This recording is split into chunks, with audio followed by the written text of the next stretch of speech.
Hey, I want to talk about how to get to $1 million in premiums sold in an insurance agency. It's a big question. A lot of people talk about the $1 million mark and selling your first $1 million in insurance. So I want to touch on it, and I want to ask a favor, please. If you do get any value, if you have gotten any value, please give me a like. Please subscribe. I would really appreciate it. And let's dive straight into it.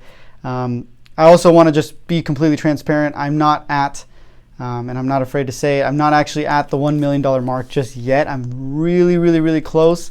So I wanted to talk about this because I do believe with the progress we've made since we're so close, I think I can talk a little bit about what it took to get here. So it's not an easy journey. It's a very difficult, and it's been fun, definitely been fun.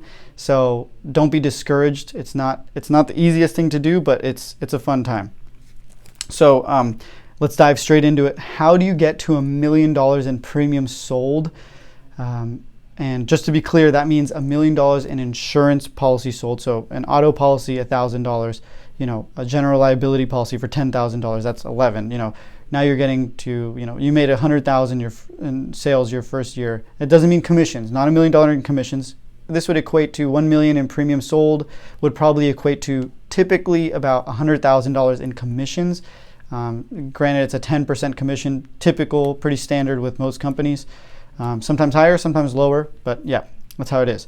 So, what does it actually take to get to the the million? I think it takes two things. There's two very important things, and they're almost, really obvious. But it's important to just get this out there. So, number one, you can either sell really big policies, big premiums that are going to move your book. The other option is that you sell a lot of policies. So whether you sell a bunch of, a handful of really big ones, or you sell a ton of standard, average size policies, 1 to 2,000, in premium, like an auto or home or whatever it is, but that's going to take a lot more volume. So I'm going to touch on what it takes to be successful in both of those areas, and what I think has helped my agency get to where it's at now. Like I said, we're almost there, and it's been a bit of a blend of both selling big and doing a lot of volume. Recently, we're really taking on more of the volume side, so I'll touch on it. I think the most important thing, if you're going after the bigger clients, you really just want to focus and target that, that market. You need to find out where they're at. Go after the, commercial accounts. Those are typically the bigger ones. Go for the commercial accounts. The big trucking accounts in California, those are huge. Big companies with, get their whole account, get their general liability, get their workers' comp, get their product liability, professional liability, directors and officers, get the whole thing. Errors and omissions, everything, everything you can get, for that potential commercial account, and round it out. Those can be tens of thousands, and even in the hundreds of thousands if you're working on the big ones. And then on the flip side, the volume. If you're going for strictly just, we're going to do auto and home, we're going to crank those out every single month. Be prepared, because it's a lot of work, because you're going to be talking to a lot of people. But the one thing that you can do to really ramp that up is increase your marketing spend. Get the marketing dollars up. Take a line of credit out, maybe, if you have to. Get a credit card and just, increase your marketing. Make sure to be careful there. Don't overspend, and don't, dump a bunch of money into something that's not giving you returns. You want to test stuff out and do it and test it. But be careful to go all in on something right away. Make sure it's working and it's giving you an ROI, and then you can scale it up.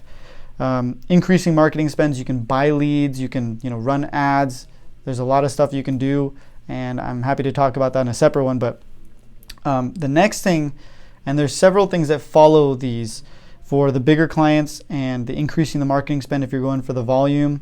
The other thing you want to really make sure of, and it's super important, I think it's not talked about enough, is your referrals, your referral sources. Who's referring you? How many of your current clients are referring you? The credibility of your agency. there's a system, it's called Rocket Referrals. Sorry about that, guys, we got cut off. The last thing I was talking about there was Rocket Referrals and how I believe that that's a great system. I use it here at my agency, and it basically automates our follow-up to ask customers for client reviews. It sends them a welcome card. It asks them how we did from a scale of 1 to 10 so that they rate us. And then, it's really important and to make sure you send out, some type of, promotion where you ask your clients, hey, if you have a friend and you refer us, we'll send you a $25 gift card. We'd love to, help them out and like kind of how, we helped you. And if you're satisfied, please give us a review. So that kind of stuff is really, really important. And you'll once you get a certain size of a book of business, you'll be surprised how much that can do and how much more business that really can bring you. And that's pretty much free unless you're doing some incentive program, and plus paying for the system that automates it.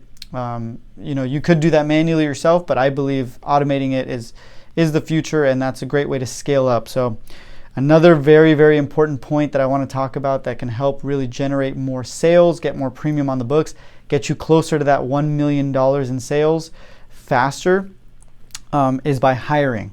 You want to hire a producer, you want to hire a customer service rep, you want to even possibly hire a marketing person, an accounting person. It really depends, what your ambitions are and what you're looking to do. But the two that I think are very, very important, which I've hired here in my agency, are first thing I did was hire a customer service representative, because a lot of my time was being taken away from selling because I had to deal with so much service. So I hired a customer service representative. She's fantastic.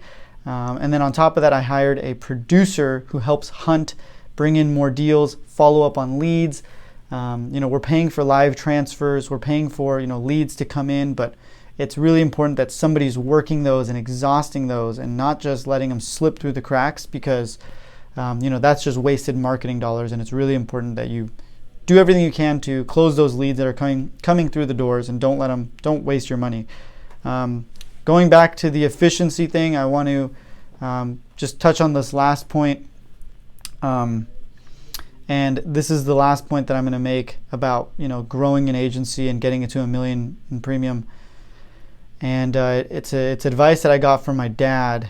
I'll tell you a little story. I was about 6 months in, and I was, 6-7 months in, I started to feel a little more demand, a little more pressure to, get stuff done, get the sales done, follow up with the clients. The business starting to roll a little bit, and I was feeling a little more demand, a little more pressure. And I asked my dad for personal and business advice once in a while here and there. He's an engineer, so he doesn't know everything about insurance, but always a good head on his shoulders. And I asked him, I said, Dad, I'm starting to feel this pain. I'm starting to feel this pressure, this, demand. What do you think I should do? And he literally just looked at me and said, Chris, just throw more hours at it. And I don't know why I was like, that just like clicked in my head. I was like, you're right. Just come in an hour earlier, stay in an hour later if you can. I know people got families out there and other stuff to do, and everybody's got their own lives, but do everything you can to don't not have to pay somebody to do it for you. You can pay an employee to do $15, $20 an hour work that you can do maybe if you just took an extra hour out of your day to take care of. Also, it is important to scale and build a team so that it's a sustainable long-term thing. You don't have to be there for the rest of your life, and you can kind of delegate and be that navigating presence and that the captain of the ship, because at the end of the day, that's what it really takes to be the boss and be an agency owner. I have my sales guy. He's kind of cranking out the sales. I have my customer service. She's handling any client requests or issues that come up. And me, I'm putting out fires left and right. Anytime they have issues, I'm out there walking around, talking to them, answering their questions. Probably, I would say, like 50 plus questions a day from between the two of my employees, which I'm totally fine with, and I'm happy to answer always. And you should be prepared for that. And that takes a lot of patience as well, because there's certain stuff that you're just like, this is something easy that makes so much sense to you, but maybe not to them. So the last point I'm going to make, like I said, was throw more hours at it, put more work in, and be prepared to delay the satisfaction and the happiness and the rewards of your agency for as long as possible. That way that you can grow a bigger and stronger and more successful and revenue generating agency. And that's something I got from Dan Kitajima. If you're watching, Dan Kitajima, shout out to you. Delay your gratification, I believe he said, as long as you possibly can, so that you can grow a bigger and better agency. And that's my last point. So I'll recap it all one more time. How to get to the 1 million faster and quickly. Sell big policies, commercial accounts, whatever you got to do. Sell a lot of policies, volume, get in front of more people, do what you got to do to sell more and get the volume and activity up. And then with those two, you got to target bigger clients, commercial accounts, like I said, increase your marketing dollars, run ads, buy leads if you have to, and do it smart. Find out what works, test, don't go all in, and then blow all your money on something that doesn't work. Make sure it works, and then scale it up. Scale it up once you find out, like, okay, this works, it's got some ROI. Get referrals, that's a very important one. Hire a producer, service representative, and finally, throw more hours at it. Guys, I do this because I really want to help people. I've gotten a lot of help throughout my couple years doing insurance, running my own insurance agency. And I started when I was 18 working for farmers. So I have about 6, almost going on 7 years in the insurance industry. And I've gotten countless people to reach out their hands and give me free advice and give me help. So I'm trying to give back and do my part to help anybody else out there. And if anybody needs hands-on, one-on-one help, I can also do that for you. Click the link or give me an email, shoot me a call or text, and I'm happy to help you with getting your agency going and being successful and pointing you in the right directions, learning from my mistakes early on here. And best of luck to everybody. Please, again, if you got any value out of it, please give me a subscribe or give me a like on this and comment any questions you have below, because I look at the comments, I read them all, and then I make a video based on what people are struggling with the most. So if you feel something like today, you're just like, shoot, how much does it cost? Like, what's my overhead going to be? How much am I going to be making month to month? Stuff like that. Those are all questions I can answer for you pretty easily, and I have to deal with them. How do I run payroll? Like, stuff like that. Like, there's just random stuff that I had to figure out on my own that I could easily answer for you. So comment below. Really appreciate you guys. Everybody stay safe, stay healthy, and we'll talk to you guys soon. Let me know if there's anything you guys need. Talk to you soon. Bye.